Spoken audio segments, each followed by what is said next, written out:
ibihe bikomeye ibihe bibi byose tubyibuke. Bakristo abandimwe Kristo yazakuzwe. Reka tuzirikane ku masomo matagatifu yo ku cyumweru icyumweru cya kane cy'igisibo tariki 22 z'ukwa gatatu 2020. Tuyazirikane kandi tuyahuza n'ibihe turimo. Turi mu rugendo tutabona neza icyerekezo n'iherezo, ariko kandi hari icyizere cyo gutabarwa. Tumeze nka Aburahamu igihe yari mu nzira ajya gutura umwana we Izaki. Umwana akamubaza ati, dawe ko mbona umuriro w'inkwi, intama yo gutamba irava he? Aburahamu akamusubiza ati, Imana urebe aho yibonera intama yo gutamba mwana wanjye. Ibyo turabisanga mu gitabo cy'Intangiriro umutwe wa 22 umurongo wa 6 kugera kwa 8. Natwe turibaza tuti icyorezo cya coronavirus gikomeje kurimbura imbaga, igisubizo kizava he? Dukurikire amasomo y'uyu munsi.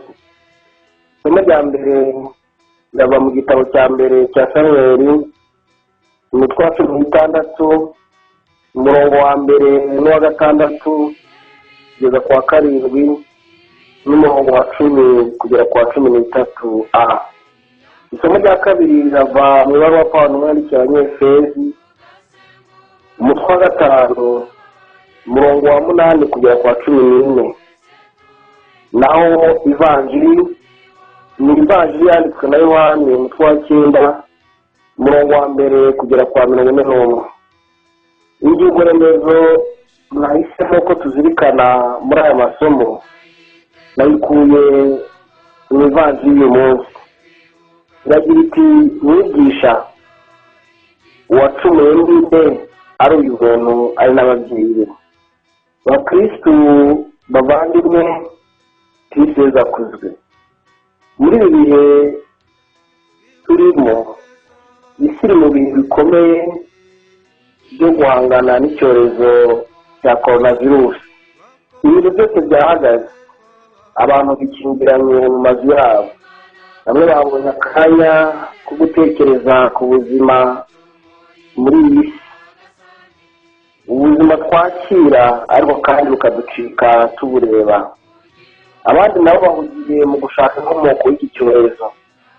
Babaye nk'abigishwa ba Yezu bamubajije igihe bahuye n'umuntu wavutse afite ubuhumyi bati, mwigisha wacumuye nde, n'uyu muntu cyangwa n'ababyeyi be? Ibyo biri mu ivanjiri ya Yohani umutwe wa 9 umurongo wa 2. Natwe muri ibi bihe dushobora kubaza Imana tuti, ninde yaduteje iki cyorezo koko? Ninde nyirabayazana?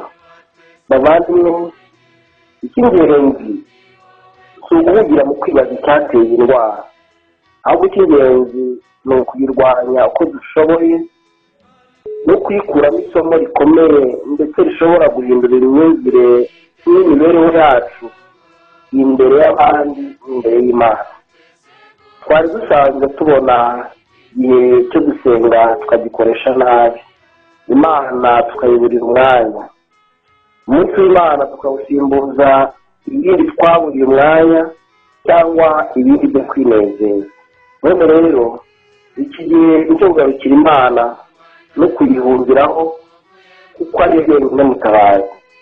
Tumurikiwe n'iri jambo riri mu gitabo cy'umuhanuzi Hoseya rigira riti, nimuze tugarukire Uhoraho, niwe wadukomerekeje kandi niwe uzatuvura, niwe wadukubise ni nawe uzomora ibikomere byacu. Wareba mu gitabo cy'umuhanuzi Hoseya umutwe wa 6 umurongo wa 1. Twari tuzi ko abahanga n'abanyabwenge b'isi nta cyabasoba, kuko bakoze n'ibindi byinshi byiza tugatangara. Kuko Zaburi y'uyu munsi, Zaburi ya 23 idusaba dukurikire ibyo Nyagasani dusaba kuko ari we mushumba wacu. Rero dukwiye kwiringira aho kwiringira umwana w'umuntu.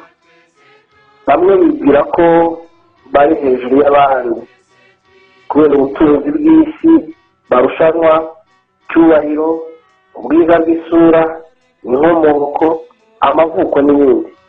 None twabonye ko hari igihe ibiremwa byose bireshya, usumba abandi akaba ari uzi guca bugufi imbere y'Imana. Reba itorwa rya Dawidi twumvise mu gitabo cya mbere cya Samweli umutwe wa 16 umurongo wa 10 kugera ku wa 13. Nibyo koko Imana ntireba nk'abantu. Tugendeye kuri aya masomo y'uyu munsi, ni ubuhe butumwa tuyakuramo?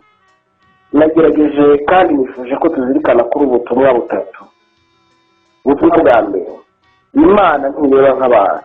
Ibyo tubona bisa nk'ibikomeye imbere y'Imana biroroshye. Ibyo tudafitiye igisubizo Nyagasani aragifite. Rero Nyagasani tumusabye ntahite aduha icyo tumusabye, abagira ngo asuzume kwihangana kwacu. Hagirwa rero abihangana kugeza ku iherezo. Uko umuhanuzi Ezekiyeli abivuga, ahumuriza abantu bo mu gihe cye, ati nimuhumure, Uhoraho arahibereye.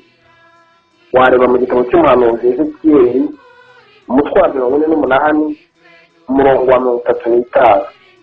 Isomo rya kabiri twakora mu masomo y'umunsi.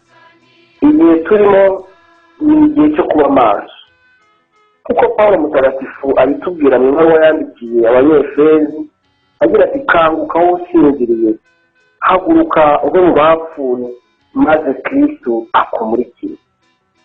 Babisanga muri iyo baruwa twumvise Pawulo yandikiye Abanyefezi umutwe wa 5 umurongo wa 14.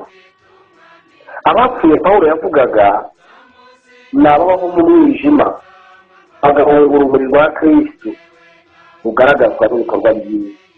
Turava kugeza nk'abana b'urumuri, tukava mu byaha n'ibindi byose dutandukanya n'Imana, kuko ariko tuzaronka ubutungane nyakuri.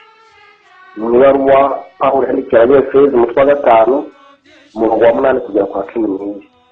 Ubutumwa bwa gatatu aribwo bwa nyuma mbona ko ari nk'uko tuzirikanaho, ni ko Nyagasani atazanywe no gukiza intungane, ahubwo yazanywe no gukiza abarwayi n'abanyabyaha.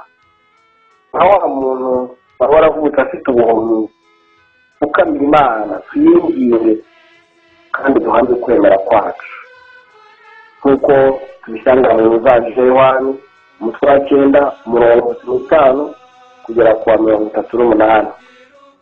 Ni mucyo dusenge. Nyagasani, iki cyumweru cyari tubicengeza nena kubitegura kubatizwa ari bakuru. Natwe turapfukamye ngo ducengeze inema zawe, tumenye neza ugushaka kwawe muri ibi bihe, maze icyo ushaka aba ari cyo gikorwa. Nyagasani, turakwinginze ngo dukize ibyago byose. Ibi bihe turimo ubisakazemo amahoro aturuka iwawe. Impuhwe zawe niziturengere, zidukize icyaha cyose, ziturinde amakuba yose, mu gihe tugitegereje amizero mahire no kuza k'umukiza wacu Yesu Kristo, kuko ubwami n'ububasha n'ikuzo ari ibyawe iteka ryose. Amina. Nyagasani Yesu nabane